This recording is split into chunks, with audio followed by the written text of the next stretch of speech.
Wasallam. Salah satunya hadis riwayat Muslim dan yang lainnya dari Abu Hurairah radhiyallahu anhu, ia berkata, suatu hari Nabi SAW berziarah ke makam ibunya.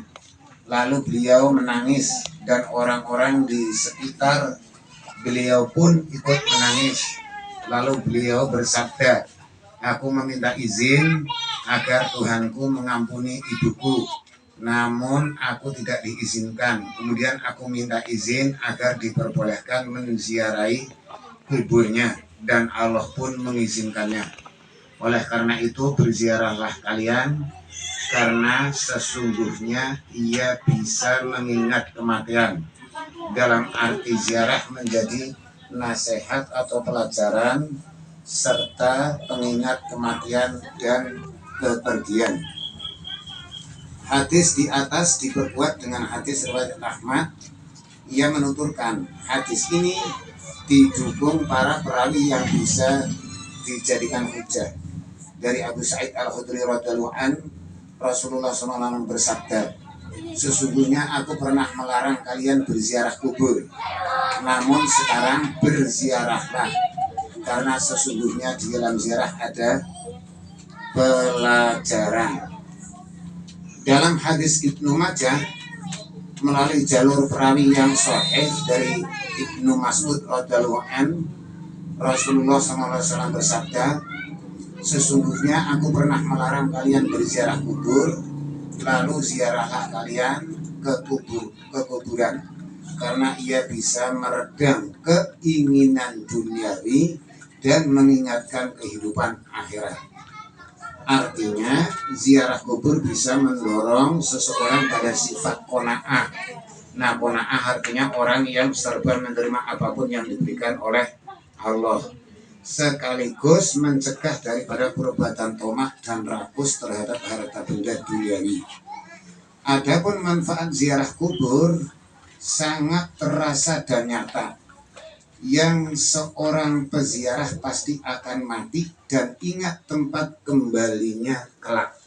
Ia pun akan ingat bahwa suatu hari nanti pasti meninggalkan gemerlapan dunia ini, dan termotivasi untuk berbuat kebajikan supaya terhindar dari siksa neraka. Imam Hakim meriwayatkan hadis yang didukung para perawi yang bisa dipercaya dari Abu Dzar radhiyallahu anhu. Rasulullah SAW bersabda, berziarahlah ke kuburan, dengannya kamu akan ingat kehidupan akhirat. Mandikanlah mayit, karena sesungguhnya mengurus jasad manusia yang sudah tak bernyawa merupakan pelajaran yang sangat berharga. Dan sholatkanlah jenazah, barangkali dengannya kamu merasa sedih mengingat siksa akhirat, karena sesungguhnya orang yang bersedih akan berada dalam naungan Allah. Naungan Allah menerima segala kebaikan. Hadis di atas menjadi dalil disyariatkannya ziarah kubur karena Nabi mengizinkan kaum lelaki untuk melakukannya. Sesungguhnya di dalam ziarah kubur terdapat kebaikan, pelajaran, dan ibrah atau pelajaran. Adapun kaum perempuan dimakruhkan, bahkan diharapkan untuk berziarah kubur, karena terkadang kaum perempuan bisa melakukan hal-hal yang melampaui batas ketentuan syariat. Dalam hadis riwayat Abu Dawud dan Tirmidzi, ia menilai hadis ini hasan. Nasai, Ibnu Majah, dan Ibnu Hibban dalam Sahih Ibnu Hibban dari Ibnu Abbas radhiyallahu anhu, ia berkata, Rasulullah SAW pernah melaknat perempuan-perempuan yang berziarah kubur, orang-orang yang membangun masjid dan memasang lampu-lampu di atas kuburan. Maksudnya Nabi SAW berdoa agar mereka semua dijauhkan dari rahmat Allah, karena perbuatannya bisa menjadi fitnah bagi orang lain. Hadis di atas diperkuat oleh hadis lain yang menjelaskan tentang dosa perempuan yang berziarah kubur dan ikut mengiringi jenazah. Dalam hadis riwayat Ibnu Majah dari Ali radhiyallahu anhu dan Abu Ya'la dari Anas bin Malik radhiyallahu anhu, ia berkata, suatu hari Rasulullah SAW keluar dari rumahnya. Tiba-tiba ia melihat banyak kaum perempuan sedang duduk-duduk. Kemudian beliau bertanya, apa gerangan yang membuat kalian duduk-duduk? Mereka menjawab, kami sedang menunggu jenazah. Nabi bertanya lagi, apakah kalian akan memandikan jenazah? Mereka menjawab tidak. Beliau bertanya, apakah kalian akan ikut mengusung jenazah? Mereka menjawab tidak. Nabi bertanya lagi, apakah kalian akan ikut menurunkan jenazah? Mereka menjawab tidak. Nabi kemudian bersabda, kembalilah. Nah, kesimpulan, sesungguhnya mengiring jenazah bagi kaum perempuan hukumnya haram, sedangkan jika tidak disertai dengan dipertontonkan aurat dan perhiasannya maupun tidak diiringi dengan perbuatan maksiat serta teguh menerima qada dan takdir qadar Allah, maka tidak dilarang. Selain itu kita juga dianjurkan untuk berjalan cepat saat melewati kuburan orang-orang yang zalim. Nah, jadi ibu-ibu yang dirahmati Allah, nah yang penting intinya jangan berhias. Yang namanya mau ke kuburan kan tidak boleh berhias seperti orang mau mendatangi pengantin. Nah, kemudian perhiasannya sementara jangan dibawa dulu. Kemudian menerima takdir Allah. Ini kematian suami. Nah, ini seperti ini akan baru. Ini kematian istri, kematian anak, kematian siapa. Nah, namanya diterima. Ini adalah takdir Allah. Innalillahi wa inna ilaihi raji'un.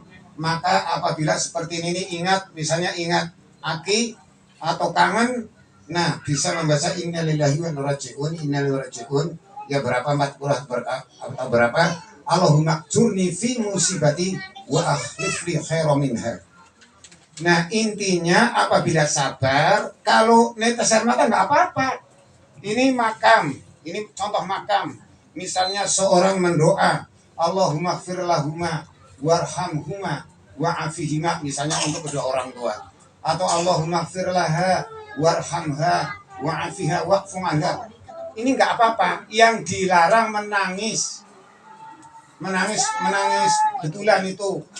Nah, pada waktu yang dilarang oleh Rasulullah itu adalah nangis seperti apa itu mau begini-begini, apa itu yang dilarang. Nah, itu kan Rasulullah tidak melarang ziarahnya, melarang perbuatan. Atau mungkin ibu-ibu sering lihat di TV kalau di kuburan di Jakarta itu ada yang ke kuburan pakainya begitu, itu yang dilarang begitu.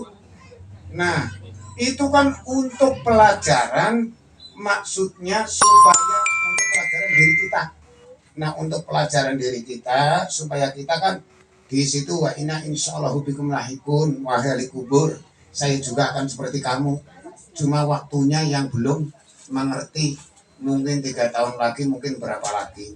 Nah, intinya apabila belajarnya sampai separuh ya tidak boleh sama sekali. Cuma ini di sini yang dilarang kalau bisa menerima qada dan qadar, berpakaian rafi, maksudnya tidak jadi fitnah, kemudian tidak berhias, tidak pakai parfum, pewangian, itu kan nggak boleh, namanya juga mau ke kuburan. Nah, jadi ini tidak mengapa. Sama misalnya wanita lebih baik sholat di rumah. Nah, bagaimana? Misalnya kalau mau ke masjid itu urusan rumah tangganya terbengkalai, makanya nggak boleh. Kalau urusan di rumah sudah rapi, ya namanya orang ke masjid kan sudah tertib, ya tidak jadi apa-apa. Nah, ini yang dimaksud wanita banyak halangannya, karena wanita kadang-kadang ini ya mungkin kalau di sini nggak ada, kalau di Banjarsari terawih saja sudah ngobrol terus kadang-kadang. Nah, itu yang kan bapak-bapak nggak ngobrol. Nah, itu ya makanya itu yang dinamakan jadi fitnah. Nah, istilahnya yang namanya jadi fitnah. Nah, ini ibu-ibu yang dirahmati Allah. Nah, berarti ini sudah kan, ini ditanyakan, setiap kelompok menanyakan masalah itu. Nah, ini intinya apabila pertama bisa menerima qada dan qadar, nah tertib, nah tidak berhias, nah kemudian apa itu tidak menjadi masalah karena ini berlaku pria wanita untuk mengingatkan masalah apa mati kita. Nah intinya begitu. Nah coba kalau misalnya kalau yang dilarang ke kuburan satu pakainya kan seperti di TV itu sudah pakai celana apa pakaian belum jadi dipakai dibawa ke kuburan, nah itu memang nggak bisa itu. Nah itu nggak bisa, anak ada pelajarannya nggak bisa. Nah kalau misalnya yang itu sopan, assalamualaikum ya al-hadiyah minal mu'minina wal mu'minat wa inna insyaallah billahikum wa nasallallahu wa lakumul afiyah. Nah itu kan duduk, ini biasanya kan menghadap ke sana, misalnya ini makam disunahkan kita menghadap kiblat. Nah kemudian apa berdoa atau ulama mengatakan seandainya sedikit memberitahu itu kan orang yang ngerti. Maka yang baca awal tadi, orang yang dikubur sangat senang diziarahi orang yang waktu di dunianya memang dasar kasih sayang. Itu sangat senang. Pada waktu Rasulullah ditanya apa itu mendengar cuma tidak bisa menjawab karena bukan alam jasad, kan alam roh. Di kuburan itu namanya alam roh. Nah nanti akan dikembalikan lagi.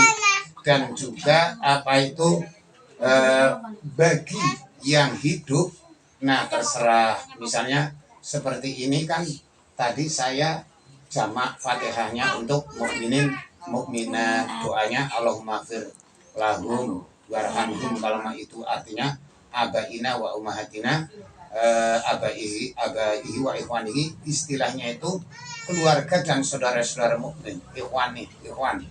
Nah itu supaya kena, atau nanti bapaknya mau jumatan, oh ini 10.000 atau 20.000 untuk arwah. Nah itu atau baca Al-Quran. Kan dulu ada orang yang di dalam kuburnya itu apa keadaannya baik,